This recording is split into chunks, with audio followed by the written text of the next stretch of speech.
사랑하는 MVP 친구들, 모두들 우리 주님과 함께 잘 지내나요? 다음 주부터는 교회에서 함께 예배 드릴 수 있지 않을까 기대도 했었는데 안타깝게 락다운이 한 주가 더 늘어났습니다. 그래도 여러분들의 얼굴을 한 명 한 명 떠올리면서 오늘 함께 말씀을 나누며 기도하길 원하는데요. 여러분들도 같은 마음으로 우리 주님 앞에 이 시간 예배 드리기를 바라면서 우리가 지난주에 나눴던 말씀에 이어서 오늘은 리빌딩 페이스 8번째 시간으로 무엇을 주목할 것인가 라는 제목으로 함께 하나님의 은혜를 나누도록 하겠습니다. 자, 그럼 우리 사도신경으로 신앙을 고백할까요? 전능하사 천지를 만드신 하나님 아버지를 내가 믿사오며 그 외아들 우리 주 예수 그리스도를 믿사오니 이는 성령으로 잉태하사 동정녀 마리아에게서 나시고 본디오 빌라도에게 고난을 받으사 십자가에 못 박혀 죽으시고 장사한 지 사흘 만에 죽은 자 가운데서 다시 살아나시며 하늘에 오르사 전능하신 하나님 우편에 앉아 계시다가 저리로서 산 자와 죽은 자를 심판하러 오시이다. 성령을 믿사오며 거룩한 공회와 성도가 서로 통하는 것과 죄를 사하여 주시는 것과 몸이 다시 사는 것과 영원히 사는 것을 믿사옵나이다. 아멘.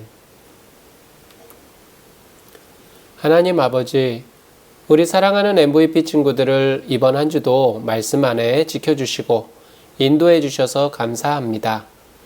오늘도 비록 영상을 통해 하나님의 말씀을 듣고 또 예배를 드리지만 우리 모든 친구들의 마음과 생각을 인도하여 주셔서 우리 주님을 만나고 또 우리에게 주시는 그 말씀을 듣고 그 말씀을 따라서 살아갈 수 있도록 인도하여 주옵소서.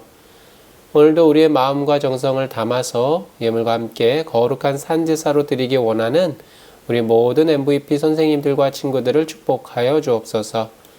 기대하오며 예수님의 이름으로 기도합니다. 아멘. 오늘 우리가 읽을 하나님의 말씀은 사무엘상 18장 6절에서 9절 말씀입니다. 우리 함께 천천히 읽어볼까요?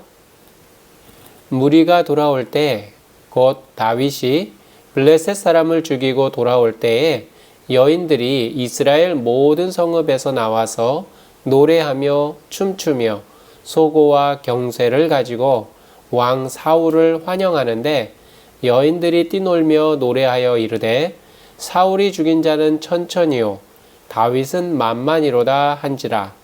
사울이 그 말에 불쾌하여 심히 노하여 이르되 다윗에게는 만만을 돌리고 내게는 천천만 돌리니 그가 더 얻을 것이 나라 말고 무엇이냐 하고 그날 후로 사울이 다윗을 주목하였더라.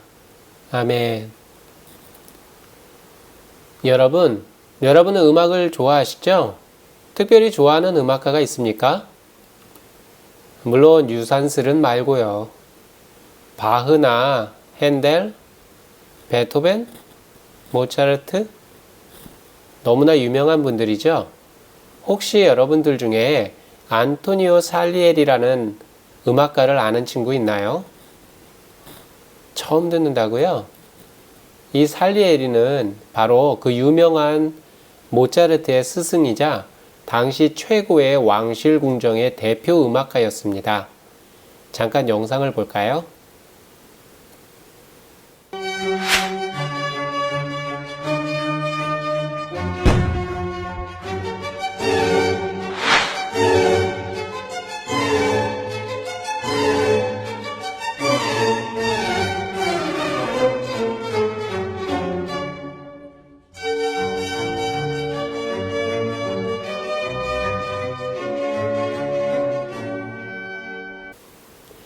이 살리에르는 당시 왕실 궁정 음악가 1인자였지만 혜성같이 나타난 음악의 신동 모차르트를 만난 이후 모차르트에 대한 시기 질투에 사로잡혀서 그의 삶이 망가지기 시작합니다. 급기야는 모차르트를 죽이려고까지 하죠.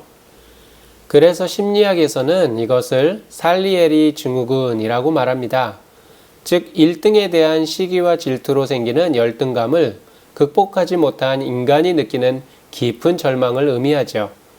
학교에서도 1등에 가려 늘 2등하는 친구는 저 아이만 없으면 내가 1등인데 저 아이가 없어졌으면 좋겠어 라며 평소에는 괜찮은데 유독 그 아이만 보면 자기도 모르게 시기와 질투심이 일어나서 자기도 모르게 두 얼굴의 사나이가 되기도 합니다. 그래서 이것을 상대적 빈곤이라고도 말을 하죠. 즉 자신과 다른 사람을 비교하여서 자신을 불행하게 만드는 열등감인 것입니다.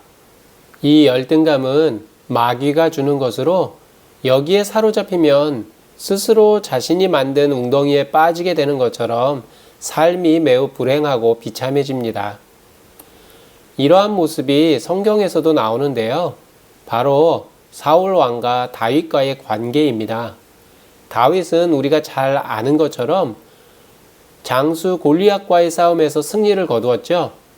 오늘 우리가 함께 읽은 말씀은 바로 그 싸움에서 승리하고 돌아올 때 많은 사람들이 마치 축제처럼 악기를 동원하고 춤을 추며 기뻐하는 장면입니다. 얼마나 신났을까요? 그런데 문제가 생겼습니다.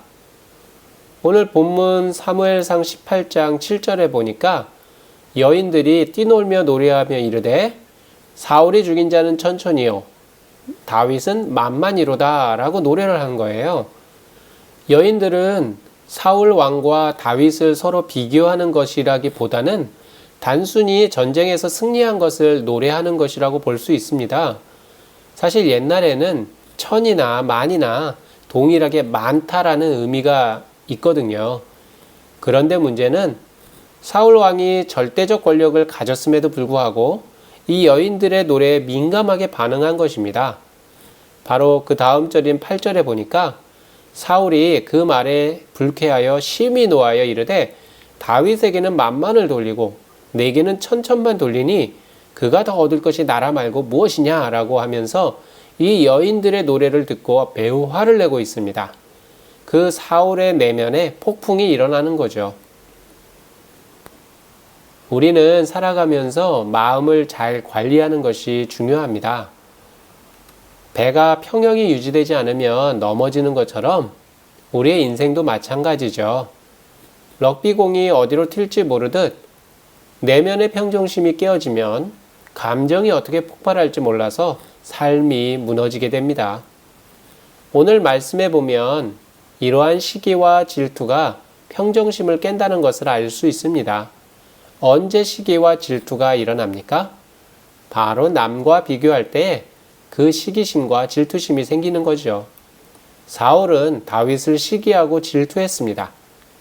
사울은 다윗이 가진 인기를 자신도 가지고 싶어 했습니다. 그리고 사울은 자신이 가진 왕권을 빼앗기고 싶지 않았던 거죠. 다윗은 하나님을 모욕하는 적장 골리앗을 죽였잖아요. 이로써 사울 왕은 승리한 나라의 왕으로서 명예를 얻었어요. 그런데도 불구하고 사울은 인기가 많아지는 다윗을 시기하기 시작합니다. 그래서 9절에 보니까 그날 후로 사울이 누구를 주목했다고요? 바로 다윗을 주목하였더라 라고 기록하고 있습니다. 여러분, 우리가 무엇을 주목하느냐에 따라서 우리의 인생이 결정이 됩니다. 왜냐하면 우리가 주목하는 것이 우리를 움직이기 때문이죠. 그러므로 우리가 무엇을 주목하느냐가 매우 중요합니다. 우리에게는 거룩한 주목이 있습니다. 바로 모세가 광야를 지나다가 떨기나무에 불이 붙은 것을 주목하죠. 그리고 그 떨기나무에 가까이 다가간 모세는 하나님의 부르심을 경험했습니다. 그런데 사울은 어떻습니까? 달랐습니다. 사울은 시기심으로 가득 차서 다윗을 주목했습니다. 그런데 주목했다고 표현되어 있지만 사실 사울은 시기심으로 눈이 탁 뒤집어진 겁니다. 사울은 다윗에게 집중했고 다윗으로 인해서 아무것도 할 수 없었습니다. 사울은 다윗을 주목했기 때문에 다른 것들을 볼 여유가 없었던 거죠. 즉 사울은 다윗의 움직임만 보며 신경을 곤두세웠습니다. 시기심이 있으면 정상적으로 살 수가 없습니다. 시기하는 대상에게 그 마음을 빼앗겨 버리기 때문이죠.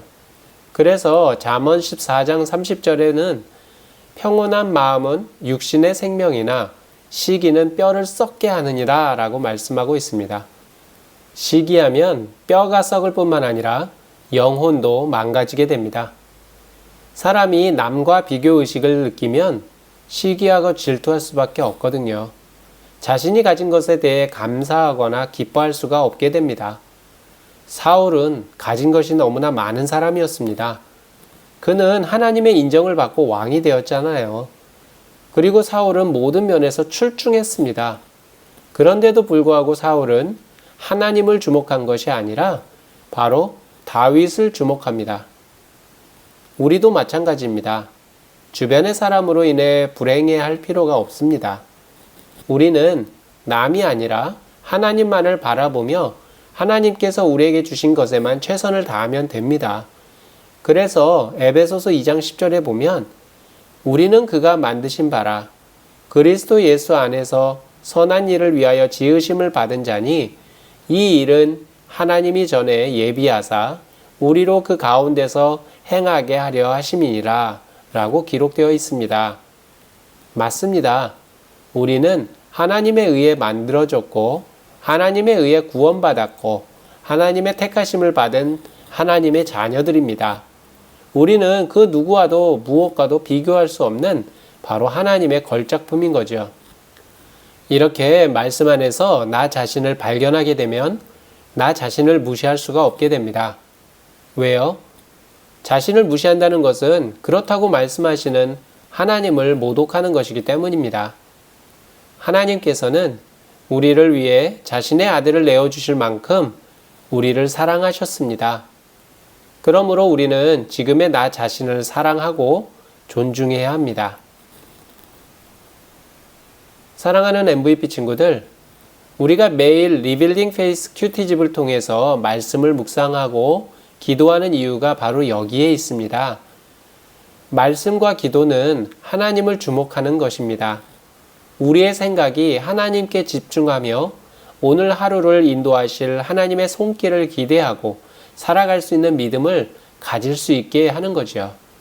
그러므로 이번 한 주도 반 선생님을 통해 받으신 리빌딩 페이스 큐티집을 통해 매일매일 말씀과 기도로 하나님께 집중하면서 믿음으로 승리하는 우리 MVP 친구들 모두 되시기를 축복합니다. 그럼 함께 기도하겠습니다. 하나님 아버지 감사합니다. 오늘 말씀을 통해서 우리 사랑하는 MVP 친구들 끊임없이 내 주변과 남을 주목하며 내게 부족한 것만 바라보는 것이 아니라 오직 하나님께만 주목하며 하나님께서 내게 주신 약속의 말씀들을 믿음으로 믿고 기도하며 나아갈 수 있도록 도와주옵소서. 특별히 여러 가지 어려운 상황 가운데 학교에서 공부하고 있는 우리 친구들 모두에게 지혜와 건강을 허락하셔서 하나님의 자녀로서 구별되고 오히려 세상 친구들에게 사랑과 격려로 본이 되며 선한 영향력을 주는 친구들 모두 될 수 있도록 마음과 생각을 붙잡아 주옵소서. 감사드리며 예수님의 이름으로 기도합니다. 아멘. 사랑하는 MVP 친구들, 여러분들은 하나님의 최고의 작품들입니다. 우리는 오늘 말씀에서 만난 사울 왕처럼 하나님이 아닌 사람을 주목함으로 불행해지지 말고 내게 주신 것들에 감사하며 나를 통해 이루어 가실 하나님의 계획과 약속을 믿음으로 살아가야 합니다. 우리 반 선생님과 친구들과 함께 서로 격려하면서 매일매일 리빌딩 페이스 큐티를 통해 주시는 하나님의 말씀을 읽고 묵상하고 기도하며 하나님만을 바라보는 여러분 모두 되시기를 축복합니다. 그러면 기대하는 마음으로 우리 다음 주에 다시 만나요. 안녕.